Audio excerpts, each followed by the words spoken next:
What's up everyone, Praful here. Welcome back to another episode of the 915 Daily. Today is Wednesday, 8th of July, and finally when everyone was expecting that the worst is over and when Indian markets were preparing themselves for some sort of a positive momentum, we were thrown off guard by another surprise news.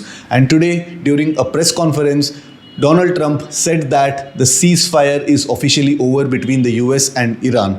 Last 4-5 दिनों से थोड़ा बहुत attacks हो रहे थे US and Iran के बीच में, but market was expecting that this might not lead to another level of escalation. But during today's press conference the Trump's words were very clear, they were very decisive. He was very clear about the ceasefire being over and he blamed Iran for breaking certain rules from the MOU. And even Iran was blaming the US for breaching certain rules from the MOU. And looks like the war is back again and the volatility is back again. Just yesterday the markets made a high of 24,500 and आज को जो लो है वो है 23,800. Almost 700 points का move आ गया है markets में and today's fall was quite severe.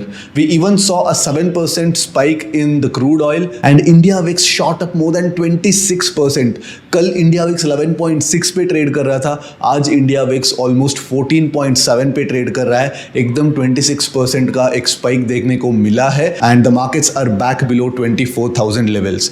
If you remember, last 3 हफ्ते से मार्केट्स एक छोटा सा रेंज में कंसोलिडेट कर रहा था, धीरे धीरे करके अपग्राइंड कर रहा था and all those gains got wiped out in just single day. In fact single day भी नहीं, in a matter of just 2 hours. We opened a gap down but everything was all right. Yes, morning hours में VIX was up around 6%, but markets went into some sort of a sideways consolidation mode till 1:30. But it was around 1:30 the news came and the markets got sold into so brutally that even on a 1DT we saw options spike as high as 40 times. तो Sensex का जो options था which are going to expire tomorrow, which are more susceptible for the gamma moves, they got blasted and the put options spike as much as 50 to 60 times. So yeah, tomorrow's expiry is going to be quite tricky because आज का जो straddle था वो close हुआ है somewhere around 700 rupees. कल straddle close हुआ था 520 पे and because of the gap down the straddle opened at 560 and we saw a decent linear 100 points का crush. 460 के आसपास straddle crush हुआ, but वहाँ से जैसे fall आना शुरू हो गया the straddle spike to as high as 800, almost 90% का spike देखने को मिला straddle पे. but finally last 45 minutes में थोड़ा बहुत cool off देखने को मिला है. 700 के आसपास straddle जो है वो close हुआ है. obviously कल 500 के नीचे या 500 के आसपास straddle खुलने वाला है, but the market has a wide range and markets के पास बहुत ज्यादा स्पेस है कल एक्सकर्शन करने के लिए and it's gonna be quite a tricky expiry tomorrow. So बहुत बारीकी से प्लान करना पड़ेगा. Let's get the terminal and let's plan for tomorrow Sensex expiry. So I was thinking something. 2021-2022 में जो ऑप्शन सेलिंग काफ़ी पॉपुलर हो गया था, लोग आके सिर्फ टीटा डीके खाने के लिए रैंडमली ऑप्शंस बेचते थे and they think that theta decay is an edge. But if you notice, markets have been, almost always moving much more than what the premiums are implying and adjustments के बाद लोगों के पास पैसे नहीं बच रहा है and option selling at this point is probably a dumb idea apart from expiries. ठीक है, इसलिए मैं 1DT पे अगर मैं स्ट्रेट सजेस्ट भी करूंगा तो मैं डेबिट स्प्रेड सजेस्ट करता हूँ या वर्टिकल स्प्रेड सजेस्ट करता हूँ और डायरेक्शनल ट्रेड सजेस्ट करता हूँ so that we don't get into this adjustments and firefighting and once in a while we also get hit by days like today. If you notice, yes, 2 हफ्ते option writers made money 24,000 के आसपास and yeah, probably they would have realized like 20-25% of the premiums after accounting for all the delta costs. but कल का जो high था 24,500 था and आज का जो लो है 23,800 है. almost 700 पॉइंट्स का एक एक्सकर्शन मार्केट ने किया है while the straddle was pricing in a 250 point of move for the next few days. Almost 1 week के लिए मार्केट्स 250 पॉइंट्स एक्सपेक्ट कर रहा था. 250 पॉइंट्स के रेंज के अंदर रहने वाला ये एक्सपेक्ट मार्केट्स कर रहा था, ये प्राइस इन कर रहा था. But with in couple of days itself the market has traveled more than 700 points and there has been a sharp repricing in the straddles. ये सेंसेक्स की बात नहीं कर रहा हूँ, निफ्टी का straddle जो है 250 पे कल जो ट्रेड कर रहा था 3 o'clock के आसपास, आज का जो हाई है वो 412 रुपीस है while moving almost 700 points.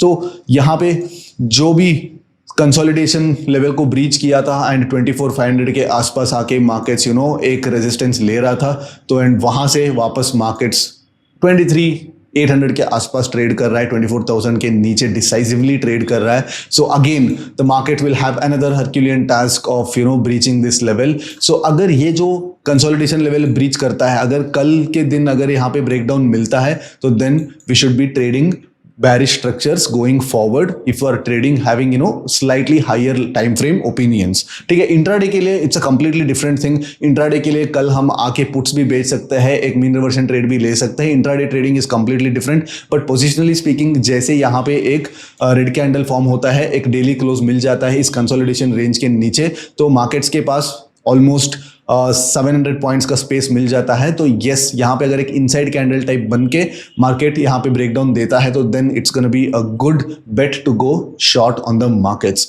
ठीक है, इंडिया विक्स की बात करें तो 26% ऊपर है, 14.7 ऑलमोस्ट 15 के आसपास ट्रेड करना शुरू कर दिया है. Crude oil, yes it was up almost 7%, अभी धीरे धीरे करके कूल ऑफ हो रहा है. Now we again have to wait what Trump is going to say next, what the progress that's going to happen on the geopolitical front, because अभी फिर से प्राइस एक्शन को बीट करके न्यूज फ्लो एंड इवेंट्स जो है वो precede कर रहा है, टेक ओवर कर दिया है. So now most of the moves that are going to happen, they are going to happen based on the US and Iran का जो अनाउंसमेंट आएगा उसके बेसिस पे मार्केट्स में मूव्स आने वाला है. सो अगेन पोजीशन साइज थोड़ा कम रखना पड़ेगा, because as I keep saying, जब इंडिया विक्स 12-11 के आसपास ट्रेड करता है, उसके नीचे ट्रेड करता है, तो then you can confidently take price action trades. Breakouts successful रहते हैं, मीन रिवर्सन ट्रेड सक्सेसफुल रहते हैं, and supports and resistances and confluence points काफी अच्छे से रेस्पेक्ट होता है. But when the market starts to move based on the news, then none of the price action, none of the support resistance, none of the things, none of the technicals work.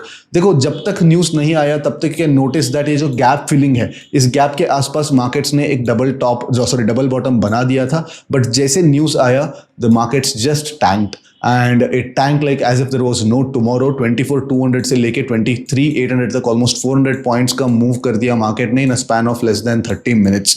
सो कल के लिए markets के पास काफी बड़ा space बन जाता है. So if you look at Sensex का जो स्ट्रैडल है, तो सेंसेक्स स्ट्रैडल ऑलमोस्ट स्पाइक 90%, मतलब 450 straddle ट्रेड कर रहा था and it went all the way till 800. I think I saw a tick where the straddle ticked at 800 levels and finally 650 के आसपास डीके हुआ. But within the last 5 minutes again there was a lot of fear among option writers because they don't want to take home certain positions which expose them to certain risks. That's why यहाँ पे बहुत ज़्यादा जो straddle से strangle से close हुआ रहेगा, because of which the prices again spiked up 650 से almost 700 तक spike हुआ है last 5 minutes में. तो कल के लिए कहाँ पे कल सुबह स्ट्रैडल कहाँ पे ओपन होने वाला है, ये थोड़ा प्रेडिक्ट करना मुश्किल हो जाता है. If at all we start seeing another gap down, let's say Nifty another 150-200 points का गैप डाउन के साथ खुलता है, तो then expect straddle to open somewhere around 500. But let's say आज के शाम को ट्रम्प बोलता है कि नहीं हम लोग फिर से बात करेंगे, ये करेंगे, थोड़ा बहुत आइस रखता है, थोड़ा कूल ऑफ करने के लिए ट्राई करेगा, then most probably markets might gap up. And अगर मार्केट्स गैप अप होता है तो 450-400 के आसपास स्ट्रैडल खुल सकता है. Because this spike is also because of the positional overnight risk के हिसाब से यहाँ पे प्राइस कर रहा है. एंड जैसे मार्केट्स कल सुबह खुलने वाला है तो ओवरनाइट रिस्क कुछ भी नहीं रहने वाला है, तो मोस्ट प्रोबेबली एक्सपायरी के लिए जो स्ट्रैडल प्राइसिंग करना है उसी स्ट्रैडल प्राइसिंग होगा. बट ऑफकोर्स एक 50-100 पॉइंट हायर रहने वाला है, बिकॉज मार्केट्स के पास स्पेस भी ज्यादा है एंड मार्केट्स थोड़ा वोलेटाइल भी ज्यादा होने वाला है. ठीक है, तो I was expecting the straddle to close somewhere around 410-420 depending on the VIX environment and depending upon how the price action was behaving. But this was the news based move and even I was taken by surprise. I was in a decent amount of green, but finally जब ये move चालू हुआ I exited somewhere around here. जब straddle वापस 520 के आसपास आया तब मैंने completely छोड़ दिया, तब मैंने पोजीशंस को स्क्वायर ऑफ कर दिया छोटा लॉस के साथ. But had I held and had I tried to fire fight, आज काफी गंदा लॉस हो सकता था, 1.5%, 2% तक भी लॉस हो सकता था if I was there to fire fight. तो जैसे मार्केट्स यहाँ पे ऐसे बड़ा कैंडल करना स्टार्ट किया, प्रोबेबली इस कैंडल के आसपास में एग्जिट कर चुका था and I got saved in this entire move. Yes, some people might say that yeah, why didn't you short the calls? Call short करना इतना आसान नहीं है बिकॉज लाइक मार्केट्स 24,000 के ऊपर था एंड ये जो न्यूज़ था most of the news turn out to be hoaxes because ये जो डिजिटल मीडिया में ट्विटर पे बहुत ज़्यादा जो मीडिया आउटलेट्स है वो आके कुछ भी न्यूज़ करते हैं एंड उस न्यूज़ के हिसाब से मार्केट थोड़ा बहुत नीजक रिएक्शन दे देता है. Now if I short the markets here and suddenly थोड़ा एक 100-150 पॉइंट्स का भी एक अपमूव आ जाता then I'd get stuck in both the directions. That's why I thought there is no point in shorting the markets here. अगर यहाँ पे शॉर्ट करता तो yes you would have gotten a very good position but यहां पे मैं short नहीं कर पाया एंड यहां पे मेरे एग्जिस्टिंग जो पोजीशंस थे उसको ही मुझे यहां पे काटना पड़ा and then I called it a day as is. ठीक है, तो कल के लिए क्या ट्रेड करना है? तो डेल्टा न्यूट्रल ट्रेड्स अवॉइड करना है. अगर 500 के ऊपर अगर स्ट्रैडल मिलता है तो देन प्रॉबेबली हम लोग सोच सकते हैं कि स्ट्रैंगल्स ट्रेड करने के लिए. स्ट्रैडल्स मत ट्रेड करो, probably you could trade strangles like wide strangles हम लोग ट्रेड कर सकते हैं बिकॉज जब प्रीमियम स्पाइक हुआ रहता है तब स्क्यू ज्यादा रहता है. मतलब ओटीएम ऑप्शंस थोड़ा महंगे रहते हैं तो ओटीएम ऑप्शंस जो महंगे रहते हैं उनको हम लोग शॉर्ट करके थोड़ा बहुत टीटा डीके खा सकते हैं एंड हम कंसिस्टेंटली डेल्टा हेजिंग कर सकते हैं. बट इंपॉर्टेंट ये होता है कि मार्केट्स कल कहाँ पे खुलने वाला है. तो फर्स्ट थिंग इज मार्केट्स अगर गैप डाउन खुलता है which is then higher probability event. अगर यहाँ पे जो आप देख सकते हैं कि लाइक थोड़ा मैं इसको जूम आउट करके ये करूंगा, यू कैन नोटिस दैट यहाँ पे एक अच्छा खासा एक सपोर्ट है, right. Like multiple times markets ने यहाँ पे रेजिस्टेंस लिया है, आई मीन सपोर्ट लिया है एंड मल्टीपल टाइम्स यहाँ से मार्केट्स बाउंस आया है. तो अगर इसके नीचे अगर मार्केट आता है तो उसके नीचे आप देख सकते हैं कि फिर से यहाँ पे यहाँ पे एक गैप है which is about to get filled. तो अगर मार्केट्स इस रेंज में अगर आता है तो मोस्ट प्रोबेबली कल एक इनसाइड कैंडल टाइप बन सकता है. मार्केट्स अगर यहाँ पे गैप डाउन होता है तो मोस्ट प्रोबेबली मार्केट इस रेंज में यो मोस्ट प्रोबेबली रह सकता है. But even this range is not small. यहाँ पे आप देख सकते हैं कि 76,300 यहाँ पे है, 75,500 यहाँ पे है, ऑलमोस्ट 800 पॉइंट का रेंज है ये. अगर कल मार्केट इस रेंज में फंसता है तो देन आने वाले दिनों में this will act as some sort of an inside candle एंड उसके बाद ब्रेकडाउन होने का चांसेस ज्यादा रहता है. नाउ अगर मार्केट इस लो के नीचे अगर गैप डाउन खुलता है तो then try to have 76,000 as some sort of a straddle with stop loss of spot level below 75,500. मतलब 76,000 का हम लोग स्ट्रैडल ट्रेड कर सकते हैं छोटे साइज के साथ एंड 76,000 अगर हमको 550 रुपीज पे मिलता है तो देन हमारा जो होल्डिंग कैपेसिटी बनता है वो 75,500 एंड 76,500 के बीच होल्डिंग कैपेसिटी बनता है. एंड अगर मार्केट इस रेंज में मतलब बेसिकली यहाँ पे जो कंसोलिडेशन है, ये जो बॉटम है इस बॉटम के नीचे और यहाँ पे जो गैप है उस गैप के ऊपर अगर रहता है तो देन मोस्ट प्रोबेबली मार्केट 76,000 के अराउंड होवर कर सकता है. नाउ अगर आज रात को कुछ न्यूज़ आता है that things are most probably getting stabilised back and थोड़ा बहुत अटेम्प्ट हो रही कि वापस सीज फायर एस्टैब्लिश करने के, वापस नेगोशिएशंस करने के लिए, तो then we might see a gap up. कितना बड़ा गैप अप हो सकता है किसी को पता नहीं है. अगर मार्केट बड़ा गैप अप खुलता है तो then don't trade for the first 90 minutes. अगर मार्केट बड़ा गैप अप खुलता है तो फर्स्ट 90 मिनट्स के लिए कोई भी ट्रेड मत करो because you don't know gap up होने के बाद मार्केट्स क्या कंटिन्यू करेगा या गैप अप को यूज करके लोग अगेन मार्केट्स को सेल करेंगे.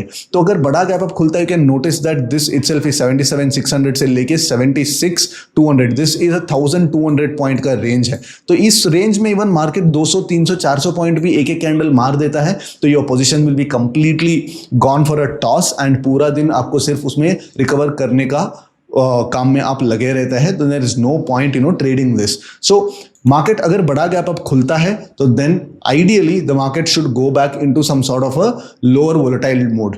ऐसे जो बड़े बड़े कैंडल्स जो है वो फॉर्म नहीं होना चाहिए. तो first 90 minutes let the markets prove to you whether it's gonna be a volatile expiry और नॉट. तो अगर ये 90 मिनट्स में आप ओपनिंग का टीटा अगर आप खा भी नहीं सकते तो कोई प्रॉब्लम नहीं है. बट यहाँ पे अगर आप टीटा फर्स्ट 5 मिनट्स में अगर आप पोजिशन बिल्ड करके टीटा खाने को ट्राई करते हैं तो then it will also open up a certain amount of risk because you are trading the expiry without knowing the nature of the expiry. तो नेचर ऑफ द एक्सपायरी काफी volatile हो सकता है, इस गैप अप के बाद नीचे 500-600 points नीचे आ सकता है, या शॉर्ट कवरिंग रैली भी हो सकती है. सो दैट इज वाई यहां पे अगर एक बड़ा गैप अप खुलता है तो then avoid trading for the first 90 minutes. And अगर 90 मिनट्स में एक डेज का रेंज बन जाता है तो डिपेंडिंग अपॉन हाउ बिग और how small the day's range is, basically जो इनिशियल बैलेंस बोलते हैं 90 मिनट्स का इनिशियल बैलेंस, मतलब फर्स्ट 90 मिनट्स का कैंडल का हाई और लो के बीच कितना स्पेस है, मतलब if it is less than 500 points then trade the breakout of this particular range. Breakout या ब्रेकडाउन को हम लोग ट्रेड करेंगे. अगर 500 पॉइंट से ज्यादा है, 600-700 पॉइंट्स का रेंज ऑलरेडी फर्स्ट 90 मिनट्स में बन चुका है, तो then we'll look for confluence points and we'll take mean reversion trades to fade the moves into the centre of this particular range. तो कल का जो अप्रोच है फर्स्ट 90 मिनट्स का इनिशियल बैलेंस के बाद बनने वाला है, if at all we open gap up. अगर हम लोग फ्लैट खुलते हैं, लेट्स से मार्केट यहां पे फ्लैट खुलता है, तो देन थोड़ा सिचुएशन ट्रिकी बन जाता है, बिकॉज यहां पे स्टैगर्ड तरीके से दो सपोर्ट्स है एंड ये भी सपोर्ट जैसे काम करेगा. तो मार्केट यहां पे नीचे जाने से पहले मल्टीपल टाइम्स यहां पे ऐसे चॉप करके, पहले कॉल राइटर्स को पुट राइटर्स को दोनों को चॉप करके देन प्रॉब्ली 12 o'clock के आसपास मार्केट्स फिर से कंटिन्यू कर सकता है. तो अगर मार्केट यहां पे फ्लैट खुलता है then also I would avoid trading, और अगर ट्रेड करना ही है तो most probably I trade with extremely small size, 10-15% size से ही मैं ट्रेड करने वाला हूं कल. ठीक है. अगर गैप डाउन खुलता है, बड़ा gap down that is below this level, अगर गैप डाउन खुलता है तो then yes you might have premiums also. तो प्रीमियम्स इतना ज्यादा क्रश नहीं होने वाला है. 500 के ऊपर 500-550 के आसपास अगर आपको प्रीमियम्स मिल जाता है तो then I'd bet on 76,000 levels to be some sort of a magnet point for tomorrow. Of course ये 76,000 का स्ट्रैडल आपको काफी अच्छे प्रीमियम से मिलने वाला है, तो you don't even have to size it very high. छोटा साइज से 15-20% साइज से भी हम लोग ट्रेड कर सकते हैं, and that would only give a decent amount of money if at all the market gets magneted towards the 76,000 levels. अगर एक्सट्रीम गैप डाउन होता है, मतलब इसके नीचे ये जो गैप है, इस गैप के भी नीचे गैप डाउन होता है, दैट इज लाइक से निफ्टी 1.5-2% के आसपास गैप डाउन हो जाता है, सेंसेक्स 1,500 पॉइंट के ऊपर गैप डाउन हो जाता है, तो देन अगेन सेम चीज है. First will wait for the first 15 minutes का candle, not the 5 minute candle. Will wait for the first 15 minute का candle and will trade the breakout of this candle. That is first 15 minute का high and low mark करेंगे. High breach होता है तो हम लोग यहां पे ट्रेड करेंगे, लो ब्रीच होता है तो हम लोग ये ब्रेकडाउन ट्रेड नहीं करेंगे, because market already gap down के तौर पे ऑलरेडी बहुत ज्यादा एक्सकर्शन कर चुका है, एंड उसके बाद कितना मोमेंटम होगा वो पता नहीं है. मार्केट्स कहीं ना कहीं सपोर्ट को हिट करेगा एंड सपोर्ट्स को लेके मार्केट्स वापस सडनली एक शार्प रिवर्सल आ सकता है. तो अगर बड़ा गैप डाउन खुलता है, दैट इज इस गैप के नीचे अगर गैप डाउन खुलता है, तो then we'll wait for the markets to hit the supports, and हम लोग सिर्फ सपोर्ट्स को ढूंढेंगे एंड सिर्फ हम बुलिश ट्रेड्स लेने को ट्राई करेंगे ऑन अ इंट्राडे बेसिस से. मैं सिर्फ इंट्राडे की बात कर रहा हूं, बिकॉज एक्सपायरी है ना, तो मार्केट्स मोस्टली एक्सपायरी पे फ्लोस के बेसिस पे ट्रेड करता है. तो कहां पे कौन सा पोजीशंस अनवाइंड हो रहे हैं, कहां पे नया पोजीशंस बन रहे हैं, किसको ट्रैप करने से मार्केट्स को थोड़ा बहुत और लिक्विडिटी मिलेगा, एग्जिट लिक्विडिटी मिलेगा, उसके बेसिस पे मार्केट्स एक्सपायरी के दिन काम करेगा. यस, अगर मार्केट्स को मान लो और 1000 पॉइंट्स नीचे जाना भी है तो मोस्ट प्रोबेबली एक्सपायरी पे मार्केट्स थोड़ा वोलेटाइल होगा एंड थोड़ा साइडवेज रहेगा, एंड उसका अगले दिन मार्केट मूव करना शुरू करेगा. So that is why expiry is mostly a liquidity event. ये एक लिक्विडिटी इवेंट है इंडियन मार्केट्स में. सो दैट इज वाई कल के दिन एक्सपायरी को काफी डिसजॉइंट तरीके से ट्रेड करना पड़ता है. Of course we'll have some amount of bias based on what's happening globally, but also a higher weightage should be given to the expiry being a liquidity driven event, a flow driven event. ठीक है. तो these are my scenarios for tomorrow. अगर आपको कुछ भी confusion आता है कल के ओपन को लेके, then probably the better idea is not to trade for the first 60 to 90 minutes. पहले 60 to 90 minutes हम वेट करेंगे. So markets को हम लोग प्रूव करने के लिए देंगे कि whether it's gonna be a volatile expiry or whether it's gonna be a docile expiry. ठीक है. So today's move was quite a surprise kind of a move, and markets are again back in 15 का VIX environment. So we have to see, we have to wait and watch over the weekend क्या क्या progress आने वाला है, कहाँ तक escalation हो सकता है, सारी चीजें. But tomorrow again, as I'm saying, be on the defensive side. Don't try to make money. The goal is to not lose money tomorrow. ठीक है. I'll see you guys again after tomorrow's Sensex expiry. Till then, take care. Bye bye.